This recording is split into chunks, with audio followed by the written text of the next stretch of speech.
Well, here we are at the halfway stage of our virtual town hall meetings. Hello, I'm Mike Bain from Christian Voice New Zealand. Now, if this is your first time watching, then welcome. And you're probably asking, what's a town hall meeting about? Well, they're traditionally called when you want to gather a community together to discuss important matters which need to be brought to the attention of your community. Now, the topics that we've chosen, pray, vote, stand, are topics thought to be something that both the Christian community and the community at large needs to discuss right now. Being a town hall meeting, we're always open to feedback and questions that you may want answered. Now, feedback you can leave under the comments section, but if you have a question, feel free to message us and we'll answer it at our next town hall meeting. Now, most people viewing this will know that I call it as I see it and use my Bible as my foundation. Today that's not going to be any different. My comments, dependent on your own viewpoint, may be right on the money, and for some, you may just switch off because you disagree. Well, that becomes your choice, but I won't back down and be politically correct, just truthful. Now, I'm sure you'll agree, we're witnessing changes to our culture, our economy, our health services, our family, and ourselves particularly. Changes are inevitable as the nation grows, but many are catching us by surprise with the speed it's happening. For many who have been Christians, God-fearing or God-bothering will understand these days would come. Some have been silly to predict the end of the world and have justly been ridiculed. If only these people who made the predictions believed the scripture in Matthew 25:36, about that day or hour no one knows, not even the angels in heaven, nor the Son, but only the Father. Yeah, I just can't understand people who claim to know a date before Jesus, who's actually the biggest player on the day, does. Well, back to the subjects at hand. Our first heading is pray. Each meeting I've made a point of discussing why, what and how to pray. I've touched on the power of prayer, especially corporate prayer. You know, that's when many more of us get together and just pray. You can go back and check out the reasons in our earlier videos. For some, prayer, though, is a conversation with the Creator of mankind. It can be formal, informal, or just on a casual basis. But regardless of how you do it, its importance is huge. Let me just explain the reason why we should pray. Simply by doing so, you're acknowledging God as the provider of all things, as the creator of this world, of you and I, along with the fact that we as humans are the only living species on the planet who can do this. So it's important we keep the channel open and not just call on God when things are going astray in our lives. Now, somewhere in my life, I recall watching a Hollywood blockbuster based on doom and gloom for the planet. You know the one. It may have been a meteor shower or an alien invasion, but I recall one of the actors weighing up the probabilities, and his words were, pray, it doesn't happen. So there it is. Pray, it doesn't happen. So what are some of the things that you pray won't happen? Where do you start? Good question. But first you must understand the power of prayer. Many Christians already know the power of prayer, but yet some still remain ignorant and treat prayer with disdain. But continuous repetition of the Lord's Prayer might tick off the rosary beads, but I find it similar to chanting, which can become both tedious and boring to both the receiver and the person praying. But I've encouraged in earlier town hall gatherings for those who don't know how to pray to look at the Lord's Prayer, and in that prayer are some suggestions of things to pray for. But what sort of things, according to our man from Hollywood, pray it doesn't happen? I think I've got a good read on New Zealand, so here's a few things we can pray don't happen.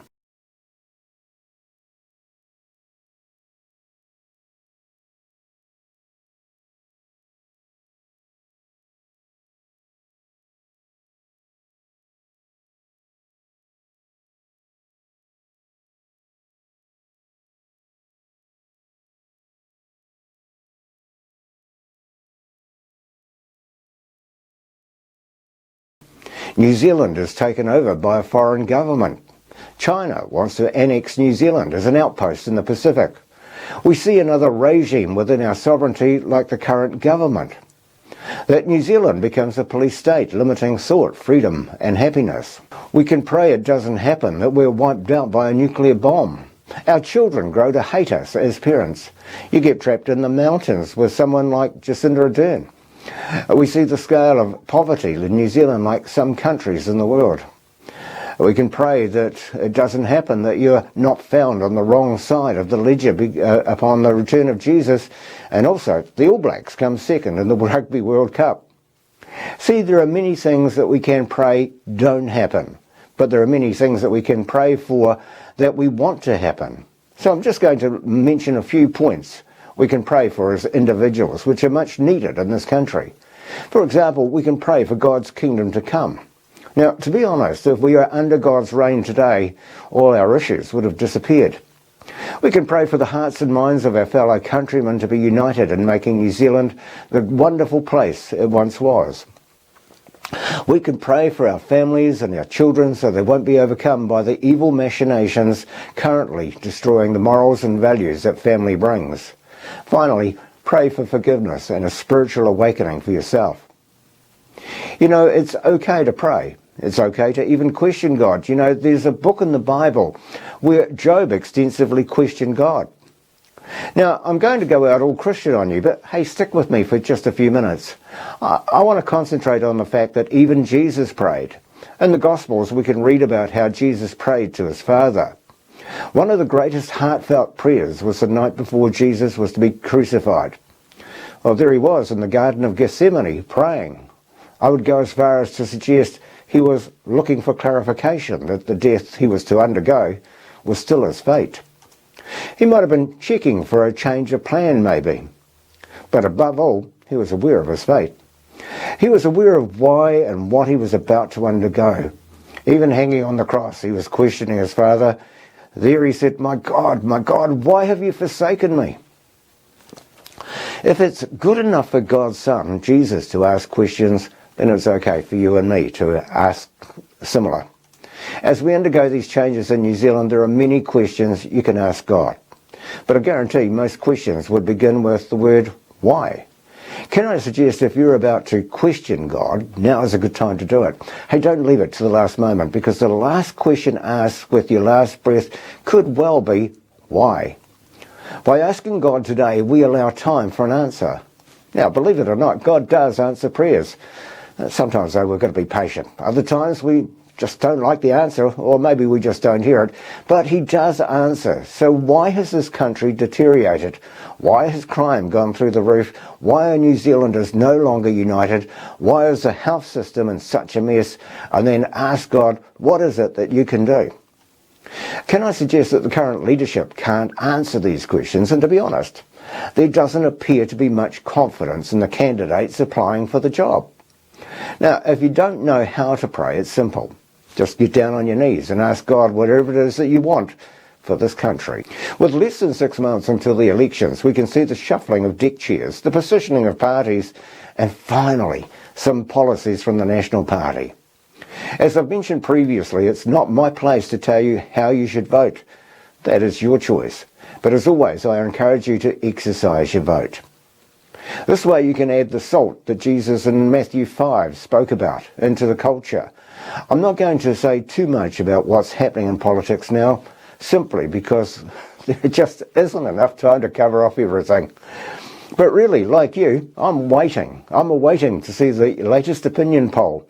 Now, that'll give us an idea not so much about who's going to govern, but more about us and the way that we're thinking. Whether New Zealanders are still thinking left, moving to the centre, or the right, or maybe the far right. What I do want to talk about, though, is the simple matter of a backbone. Rob Muldoon in the mid-70s described his opponent like a shiver looking for a spine to crawl up, because he saw the incumbent Prime Minister Bill Rowling as a weak man. But then, you got to remember, Muldoon was just a bully. But today's political leaders are exactly what Muldoon was speaking about. Today, there's shivers looking for a spine to crawl up. As much as I dislike Jacinda Ardern, I'll give her due. She wanted to change. She had the guts to try. It wasn't what everybody wanted, but she gave it a go. Unfortunately, today's leaders are all worried about getting it right, to seize power. I'm looking for real leadership for this country. Now, I don't know about you, but I want someone to tell me the truth or confirm what I already know, that the country is in a financial hole. But I also want someone to stand up and give me a plan, some reassurance they know how to get out of it. Instead, we're watching drama after drama happening as all the major parties are imploding. But above all, and I know this is a hard ask, but surely we can get someone in government who cares about New Zealand first and their own political future second. I want someone who can unite all New Zealanders together, who'll strengthen the backbone of this country. I don't want someone who's limp-wristed with that handshake that feels like a limp lettuce. We want someone who understands what democracy means, who's strong and courageous. Above all, it's honesty we want in our candidates. I have to say, looking at the candidate choice for my own electorate, I'm very disappointed.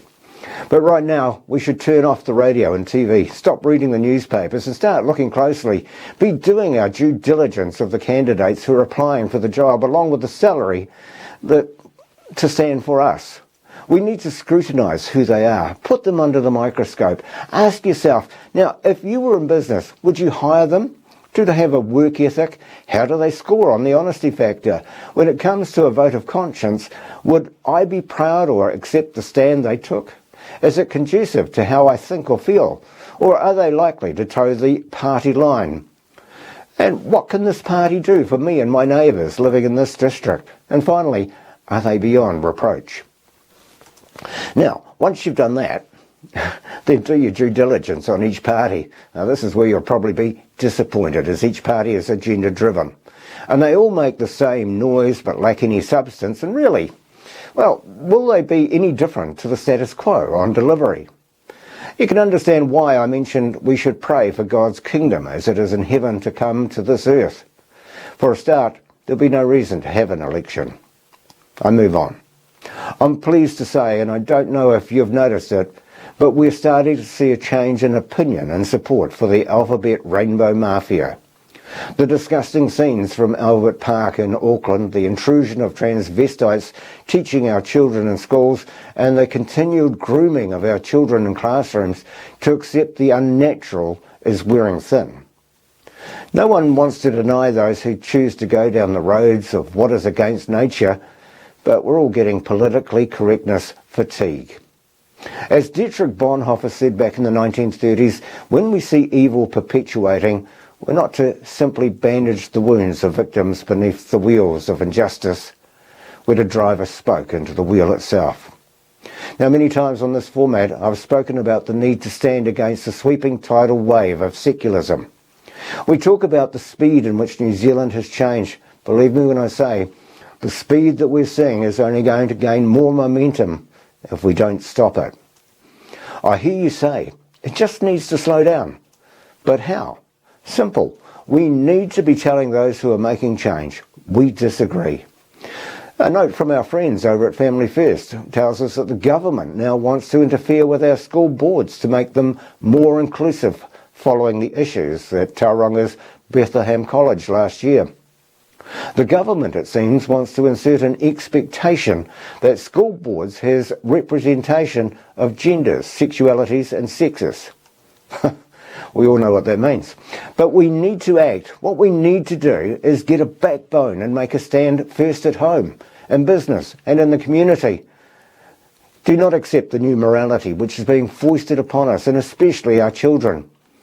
You know, the old saying, if it feels right to you, just do it. That's the mantra of today's culture. Doesn't matter if it's wrong to you, just go ahead.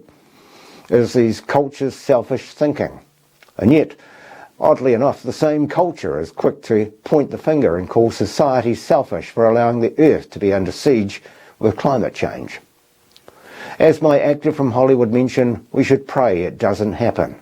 We should pray, though, for the future of this country. We need to add salt to our culture and find true leadership. Use your God-given right to vote, and we need to stop the juggernaut of change by drawing a line in the sand and make a stand against it. New Zealand, we need to push back. We need to reclaim this country, and with God's help, we can do it.